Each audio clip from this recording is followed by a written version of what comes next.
Hey guys, Dazzler Magic here. We've got some more spoilers, oh boy, from everybody's favorite set, Phyrexia, All Will Be Bankrupt. Let's start with, we're in the Woke Force Diversity section. Wonderful. So this is Maze Skull Bomb. So it's a 1-drop. It has pay 1, sacrifice it, draw a card, or you can pay 3, including 1 green, and sacrifice it. Target creature you control gets +3/+3 and flying until end of turn. Draw a card.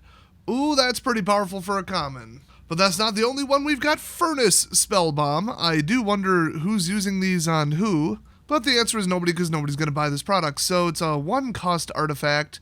Pay 1, sack it, draw a card. Or if you pay 2, including 1 red, sack it, put 2 oil counters on target artifact or creature you control, draw a card, activate only at sorcery speed. So yeah, this will be a full cycle. Let's just move on to the next one. This is a Dross Skull Bomb. You probably know what the first bids do, and then if you pay 3, including 1 black, sack it, return target creature card from your graveyard to your hand, draw a card. Well, these will be popular in Draft. Too bad Draft won't be popular. After Magic 30 and the OGL crap, WOTC isn't very popular right now. Prepare for the worst selling set of all time. So next up, we've got Surgical Skull Bomb. It's a blue one. Its last ability costs 3. And you sack it, return target creature to its owner's hand, draw a card. It's actually a little much for 3. These aren't very balanced. So lastly, we've got Basilica Skull Bomb. And it's 3 white, sack it, target creature you control gets +2/+2 and flying until end of turn. That's too close to green. Green probably shouldn't be granted flying. I don't think they even know what they're doing anymore. So getting out of this cycle, we've got Complete Devotion. It's a 2-cost white instant. And target creature gets +2/+2 till end of turn. If it has toxic, draw a card. Oh, that's what we need. Encourage that. White poison counters is going to be all people are playing. At least in standard. Next up, hey, an English card. Vivisection Evangelist. It's a 5-cost white-black. Phyrexian Cleric 4/4 with Vigilance. And it has Corrupted, so when it enters the battlefield, if an opponent has 3 or more poison counters, you're already going to win, but then also destroy target creature or planeswalker an opponent controls. Oh, wonderful. Next up, apparently this translates to Incubation Globule, but who knows, we'll see. It's a 1-cost green artifact, uncommon, and it enters battlefield with 3 oil counters. And if you pay 4 and tap it, remove an oil counter from it, create a 3/3 colorless Phyrexian Golem creature token, activate only at sorcery speed. That whole 3/3 vanilla golem thing, from what I've seen so far, it's very overcosted compared to the rest of the power level of the set, so I don't think that'll really go anywhere. But next up, we got Scheming Aspirant. Ooh, I think that head tat will catch on. A lot of people getting that. It's 2-cost black 1/3 Phyrexian advisor creature. And whenever you proliferate, because we needed to make it even worse, each opponent loses 2 life and you gain 2 life. Yes, that's an uncommon for 2. Yeah, white counter dump with a couple like white glorified counter spells, which now cost 1, by the way. And then the black, white, and some death triggers. Yeah, you got a deck there. That's going to be annoying. Way too fast, way too hard to stop. And if you kill their creatures, it doesn't matter because you get penalized on the death trigger anyway. And then on top of it, they get bigger. And while they're getting bigger, you're getting dinged and they're getting healed. Yeah, that's a little much for 2 mana. They clearly just don't care anymore when they design this. So next up, Chittering Skitterling. It's a 3-cost 1/4 Phyrexian Rat. Oh, these are always good. Corrupted, sack an artifact or creature, draw a card, but activate only if an opponent has 3 or more poison counters. And only once each turn. Next up, it's a 3-cost red 3/2 creature Phyrexian Warrior with haste. When it enters battlefield, put 2 oil counters on target artifact or creature you control. Okay, so they showed us the oil stuff first. Now they're showing, like, the way to put it back on. And it already looked powerful enough, so yeah, the power level of this is going to be astonishingly high. It's going to make Eldraine look weak. Oh boy. At the beginning of your end step, return Magmatic Sprinter to its owner's hand unless you remove 2 oil counters from it. Oh, that's what we need. Another dodgy red card that goes back to hand so you can't target it except at instant speed that you have trouble defeating in combat. That'll be fun. Next, I'm not sure if I showed this one before, but it's Mycosynth Garden. Whole bunch of the cards were leaked because they accidentally put a bunch of rares in the wrong packs. Oops. So it's a land sphere, comes in untapped, taps for colorless, pay 1, you can filter, cool, 1 in, 1 out, doesn't really gain anything. And then if you pay X and tap it, it becomes a copy of target non-token artifact you control with mana value X. Permanently. Oh, there's a $30 card. And next up, Watchful Blisterzoa. It's a 6-cost double blue 4/4 Phyrexian Jellyfish because that needed to exist. Flying. Why not? And Watchful Blistered, whatever this is, enters the battlefield with an oil counter on it. When it dies, draw cards equal to the number of oil counters on it. That's 6, though. This is just filler. Next up, Bone Picker's Scourge. It's a 3-cost 2/2 Phyrexian Imp with flying. Oh boy, they're just throwing everything at this set. I didn't read the story because I heard it's an inconsistent, poorly written nightmare, so I'll just warn you, you probably shouldn't waste your time either. A lot of the lower specialist people are like, okay, so did this character die or not? Did this happen or not? Is this person on their side or not? The cards show one thing and the story shows another. And the only thing they got going for them right now is people who care about the lore. Because casual kitchen table people and Commander players have completely abandoned everything, and then everybody who still cares about the game has been playing forever on and off, does not want to touch Standard right now. So what do? Underfund and under-edit the lore and make sure it's as inconsistent as possible after Eldraine, where it's like, well, did Lucca's cat die or not? He died on the cards and he didn't die in the story. You can't have that. It was even going back to, I think, I forget the name, Space India. There was more inconsistencies about, well, they showed something happening on a card, but that never happened. The opposite happened.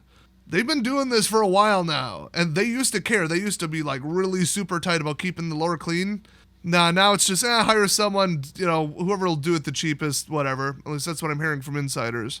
But yeah, apparently in the lore, I guess, they invade multiple planes, so they're taking creature types from all the different areas and putting them in the set, and all it really does is drop consistency. So anyway, Corrupted, as long as the opponent has 3 or more poison counters, Bone Picker, Scourges, Death Touch, and Lifelink. Once again, you're already hitting them with poison counters. Now this will hold off anything while healing in the air while blocking their biggest threat, and then if you keep hitting them with a bunch of swarming 1/1s and then don't beat them with Toxic, well, you might be able to just beat them in the air with this. So they basically, to stop that deck archetype, have to run so much control that you can't keep a creature in play, which, first of all, if that's you, you're a complete jackass for playing an Infect deck, basically. That's what people are going to call it. It's not literally Infect, but it's poison counters, the same damn thing. When I say Toxic deck, you probably get a completely different idea in your head, like Blue Mill or Hottie Jin. So let's just call it an Infect deck. But yeah, if you play it, you're the problem. But then does it sound like it's an enjoyable, fun time to play against a deck that has that much control, where you can't even stick a damn permanent in play? It's going to be horrible deck versus horrible deck. Anybody left who's delusional enough to think that the game is still fun and enjoyable, at least Standard, they are done after this comes out. Speaking of awful cards, Blight Belly Rat, it's 2-cost 2/2 with Toxic 1. When it dies, proliferate. So even if you remove it, you get another poison counter. What fantastic card design, I love it. Next up, Vran Executioner Thane. It's a 2-cost 2/2 legendary creature, Phyrexian Vampire, because of course that would exist. And whenever one or more other creatures you control die, each opponent loses 2 life and you gain 2 life. This ability triggers only once each turn. Told you there was another death trigger one. I didn't even look ahead, I just knew it because there's already enough in Standard already, and now we've got this. Absolutely horrible combination with that last one I showed, or not the last one, but the earlier one. Next up, we've got an entire short French novel written on this card. It's apparently Serum Core Chimera.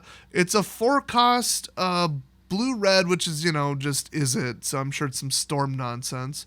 Phyrexian Chimera with flying, and whenever you cast a non-creature spell, put an oil counter on it, because is it Guild? So it doesn't come in with any oil counters, so there's that. Also, it's kind of expensive, but it's, it's in the air with flying, and it's a 2/4, so okay. So remove 3 oil counters from it, draw a card, then you may discard a non-land card. When you do discard a card this way, Serum Core Chimera deals 3 damage to target creature or planeswalker. Activate only as a sorcery. I hate everything about this. Next up, Necrogen Communion, at least it's in English. 2-cost black enchantment aura, enchant creature you control. Enchant a creature as Toxic 2. Oh, wonderful. Still, it's an aura, not an equipment, so you're just giving me a 2-for-1. As soon as this is equipped to anything, it's getting blown away. Come on. Still awful. So when an enchanted creature dies, return that card to the battlefield under your control. Oh, wonderful. Next up, Planar Disruption. It's a 2-cost white enchantment aura. Enchant creature or artifact creature or planeswalker. Enchanted permanent can't attack or block, and its activated abilities can't be activated. Pretty crazy powerful card for 2. And they threw it in the common slot because they wanted to make draft absolutely terrible. So, what they did is they didn't care about standard constructed power level because they're going to destroy standard constructed in 2023 anyway. And I don't mean that figuratively. I mean they are no longer going to have that as a format. That's the rumor, at least. Oh, totally. Ooh, maybe it's up in the air. I mean, other than the fact that they're definitely going to do that. So, what they cared about is draft, because people spend money on that. So they thought, okay, people are just going to draft, Infect or Speed Blitz, whatever, mono black, mono white, mono red, or a mix of any of the two, or any two of those. We're going to have to put some really cheap removal in. And they put it in the same color as the strongest Blitz Toxic. Look, I don't get it either. What are they going to do? Put a bunch of kill spells in blue? I mean, I wouldn't put it past them, but this is going to be the most unbalanced draft nightmare that has ever existed. And I lived through, I don't remember what it was recently, but the one where you just draft black, white, and win. I think it was one of those stupid werewolf sets. Should be an interesting train wreck to watch. Next up we got Viral Spawning. It's a 3-cost green sorcery. Create a 3/3 green Phyrexian beast creature token with Toxic 1. Oh, great. And then Corrupted, as long as your opponent has 3 more poison counters and Viral Spawning is in your graveyard, it has Flashback. Oh, wonderful. Yay, more Toxic. Next up, Transplant Theorist. It's a 4-cost 2/4 artifact creature, Phyrexian Artificer, and whenever it or another artifact enters battlefield under your control, you may draw a card. If you do, discard a card, and if you pay 2, put target card from your graveyard on the bottom of your library. I don't even know what to think about this. It's Artifact Affinity, but it's also not good. Next up, ooh, another token French card. Let's go. So it's Ichor Plate Golem. And it's a 3-cost artifact creature, Phyrexian Golem 2/3, and whenever a creature enters battlefield under your control, if it has 1 or more oil counters, put an oil counter on it. Oh, great. And then creatures you control with oil counters get +1/+1. That is, once again, pretty darn powerful. So that's all we got for today, thankfully. Can't wait for this to come out. Go find another game to play. I've got a couple recommendations that probably won't surprise you. I'll see you guys next time.